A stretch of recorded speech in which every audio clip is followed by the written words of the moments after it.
All right. Hey, everyone. Welcome to the KitOps community call for December. It's great to see everyone.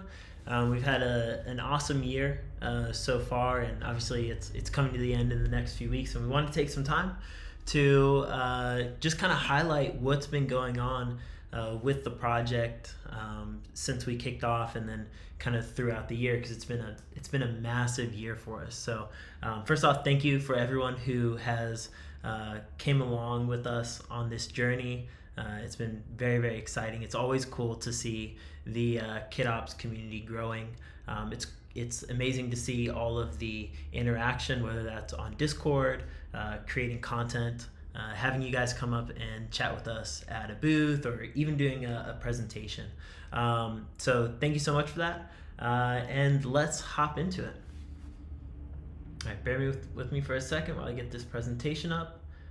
All right, cool. So first off, I want to go over some traction points. So very exciting thing that we crossed is 200,000 KitOps installs. This is something that has been building for a little over 18 months now, and this month we actually, or I guess it was last week, we actually crossed that 200,000 install line, which is huge for any project. And as you can see by some of the logos on the right hand side of this screen, there have been quite a few major organizations that we've seen interacting and adopting the project. So yeah, thank you to everyone who has helped get there, spread the word about the project, or if you're one of the individuals that have actually been part of installing it and bringing it into your organization, thank you so much for that. So where are these users based? So over the last 45 days, we've seen usage from really around the world. So as you can see, United States, Poland, Canada, Israel, India, Australia, Ireland, really all over the world. It's very exciting to see this, and we get new countries added to this list almost weekly. So that's very exciting as well. Some of the places where the champions have brought us to, and we'll get into this on another slide, but I know we were represented in Korea, obviously in India. There was some activity that happened in the United States, Canada, Germany. So thank you again to the KitOps champions for bringing us along with you. All right, some other exciting metrics. Hang on one second, let me share that. There have been 1,200 individuals that have actually starred the KitOps GitHub repo. So very exciting. We crossed that 1,000 person mark. I think it was mid-year. We have a little over 2,500 newsletter subscribers, so that grows at about 50 to 100 per week, which is very exciting.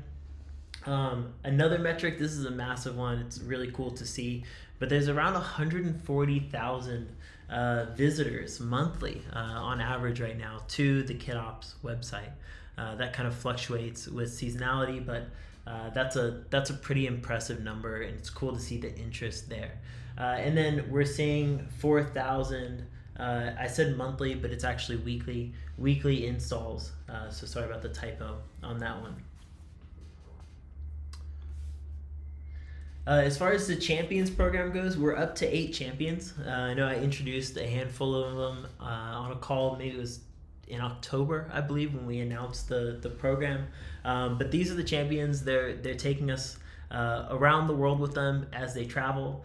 Some of them are playing other roles, monitoring the Discord, for example, or creating content, but you'll definitely see them if you spend time in the community.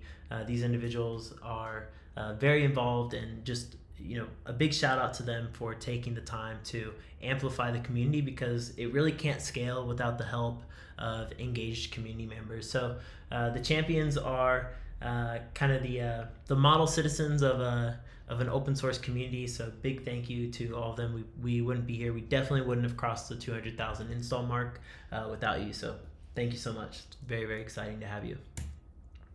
Diving into some of the events. So KubeCon happened at the beginning of, or I guess it was mid-November. We also had OpenSSF. We had Google developer groups. We had a few KCD days. But here are some of the pictures. All of the pictures here are of champions presenting. So at KubeCon we had, I think between Cloud Native Rejects and the actual KubeCon and some of the pre-day events, representation at 5 different talks. And so it was very cool to see the champions come out. All of those talks were given by the champions, so no one on our team had a talk selected, unfortunately, but we still had incredible representation. So as you can see on the right-hand side there, we were represented in Korea at OpenSSF, then KubeCon, Rejects, Sivo Navigate in India. Thank you so much for the champions that led that one. Enterprise DevOps meetup in Toronto, KCD Sri Lanka, the Women's CNCF group, as well as more recently GDG Pune, and there's a handful more that are upcoming. So big shout out to everyone who took some time, pulled together a talk.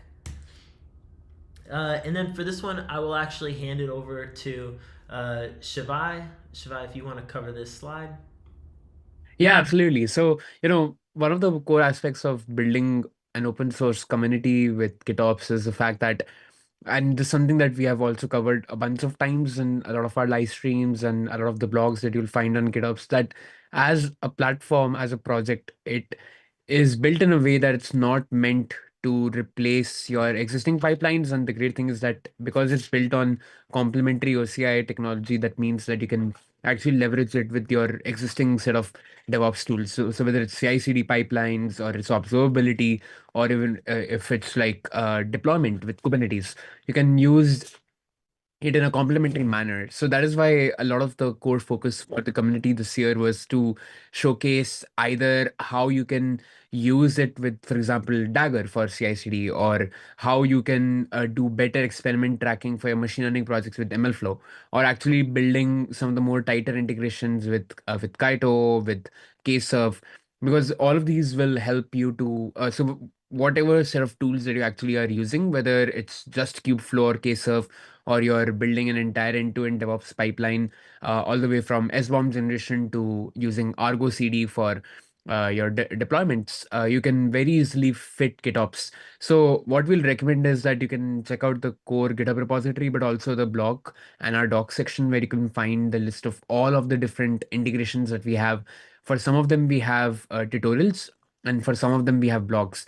And this is also actually a open call for anyone who might be interested in actually helping write dedicated blogs or even documentation. It's a great way to contribute back to the open source project. And if you feel that you have a good utility, or you're already planning to use GitOps internally, and you feel that you might want to see an integration, you can always raise an open source issue on the core GitOps repository, or of course, share that into the Discord channel as well. So this way, we like to focus on having support for even more open source projects and showcase like dedicated integrations in the coming year, because that helps us to always grow from a collaborative manner, because like we are part of the CNCF as part of the GitOps project. So seeing more integrations will always be helpful. Yeah, that's a great call out, Shivai. Thank you for mentioning that. Yeah, any integration content that someone could provide, if you're a member of one of these projects or a committer, or even just our power user or something, and you feel like you have a good expertise there, any of that content is super valuable. It helps the community. Okay, so for this, I'm going to hand it over to Brad Mickley, who's one of the project leads here, to cover some of the new things on the product side. Okay, thanks, Jesse. All right, so some new things in KitOps. If you haven't downloaded KitOps 1.10, which is the latest release, you should absolutely do that. It's actually quite cool. It includes support now for the CNCF's model pack specification. So quick little background there. excuse me, KitOps was really the first project to make the packaging of different AIML artifacts kind of fit into an OCI artifact so that it could be added to your OCI registry and used with all the tools and integrations that Shivai talked about in the last slide.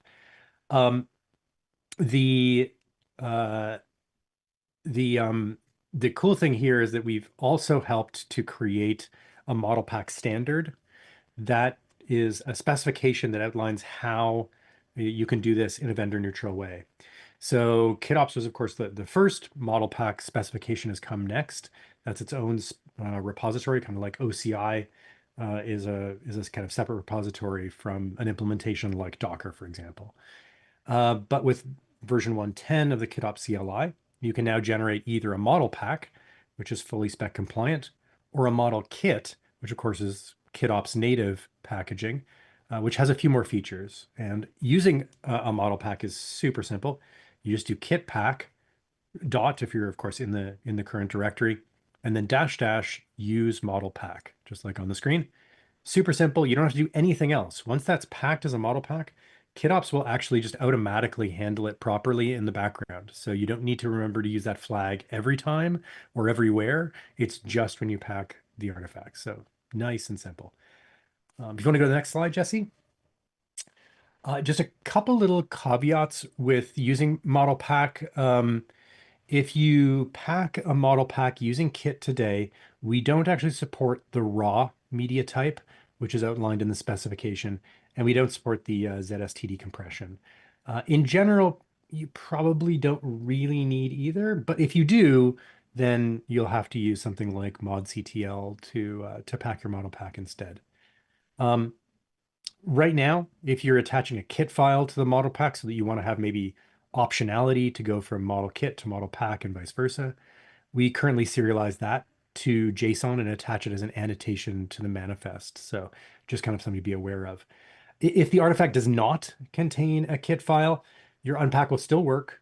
Just make sure that you're using the kind of spec compliant layering org.cncf, .model, .filepath, and etc. So there's outlines in the specification for all those annotations and file names. As long as you're using those, everything will be fine. Moving on to the next slide. Excuse me. So moving on to kind of talk about the next release, whether you're using model packs or model kits, we will have support for automatic retries for failed pushes. That's going to help, obviously, just you have a random failure, but also there's been folks with quite slow connections. And of course, model kits can get very large. And so that automatic retry will help just kind of get past the fact that you've got a slower connection, because the retry will remember kind of what's been done before and start from where it left off rather than restarting from the beginning, of course. Another thing that actually has been requested numerous times by the community and is going to be added is the ability to add a data set to a model kit by reference. So not actually pack the data set itself, but instead just pack a pointer to the data set. Obviously, doing this, you lose that immutability of the data set itself. Although you have immutability on the pointer, somebody could still go in and change the data set from when you originally packed to when you go and use it again. So you do have that risk that things could change. But obviously, especially if you're doing something like a vision model where data sets can get really, really big, really, really fast, you may not want to have all those data sets in your model kit every time. One quick thing to know about this, because I don't think everybody, every user of KitOps maybe knows this, but one of the reasons why we chose OCI artifacts as the way to package these things is that your OCI registry is actually incredibly efficient about kind of deduping artifacts within a model kit. So if you have the same data set and you've saved it to like V1, V2, V3, V4 of your model kit, when you push that to your registry, it only ever saves that data set once. The rest of the times, it actually has kind of an invisible internal reference that just says, hey, for V2, V3, V4, you can always jump back to grabbing the data set from the original. So you actually tend to see that model kits can be quite large on their first push, But again, if most things aren't changing from push to push, you'll see that they don't add very much space to your registry. Last thing in the next release, which is something I'm super excited about, is, and this is going to be just for model kits because this is not part of the model pack's specification, but we're going to be adding dedicated support for prompt files. This I think is super important, especially if you're starting to play with agents and chaining agents. You'll know that being able to capture your system prompt, any base prompts, any prompt templates, but also just the prompts that are used from agent to agent to agent in a chain is really, really important because small changes to those can have big, big impacts to how your agentic workflow behaves in the end.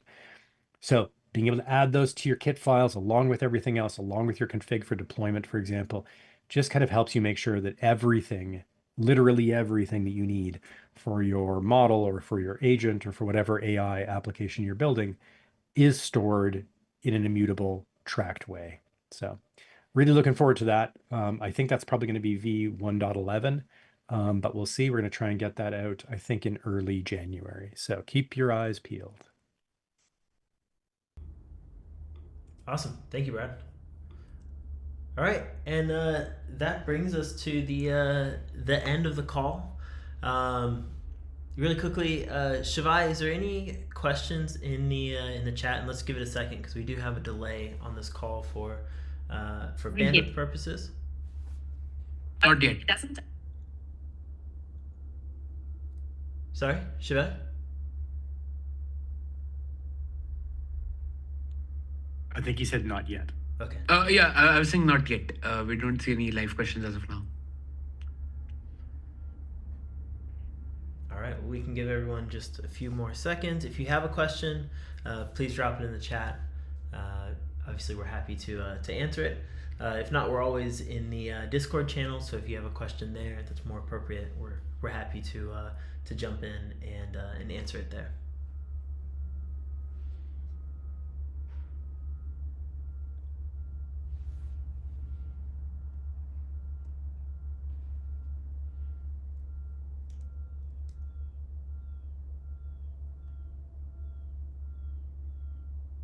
All right, last call for questions. Shivai, is there anything? No, I don't see anything right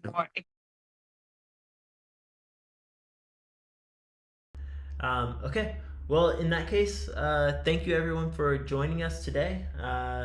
Obviously, it's been a great year for the KitOps community, and we definitely appreciate everyone's support that they've given. We hope you have a great holiday season, and we look forward to catching you in January when we're back. Have a great year, everyone. Bye.